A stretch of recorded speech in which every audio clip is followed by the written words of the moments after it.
नमस्कार, मी सुवर्णा जोशी। दिवसभरातल्या महत्त्वाच्या घडामोडी आपण बुलेटिनमध्ये पाहणार आहोत।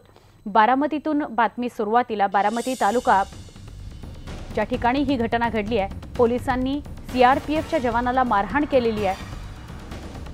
हा सीआरपीएफचा जवान वर्दीवर होता, त्याला बेड्याही ठोकण्यात आलेल्या आहेत। पुलवामा हल्ल्यात जे शहीद झाले त्यांच्या शोकसभेसाठी परवानगी मागण्याकरता हा जवान गेलेला होता। पोलीस ठाण्याच्या आवारातच त्याला मारहाण झालेली आहे। जिथे सीसीटीव्ही नाही त्या ठिकाणी नेऊन त्याला मारलं गेलेलं आहे।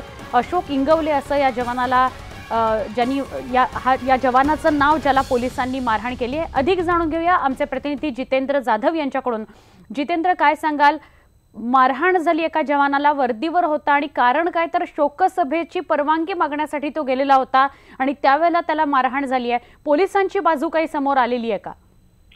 सुवर्ण, आपण घटनास्थळी पोहोचलो, पोलिसांना विचारलं। पोलीस सांगतायत की आम्ही सीसीटीव्ही पाहून संबंधितावर कारवाई करायचं आमचं चाललेलं आहे। जवानाचं म्हणणं ऐकून घेतलं।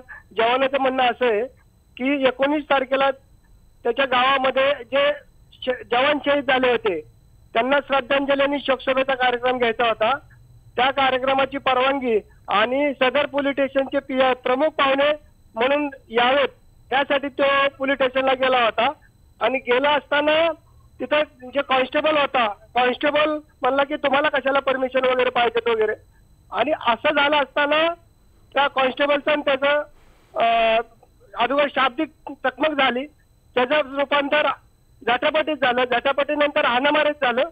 नंतर त्यांनी बाकीचे साथीदार बोलवले, त्याला बेड्या ठोकल्या।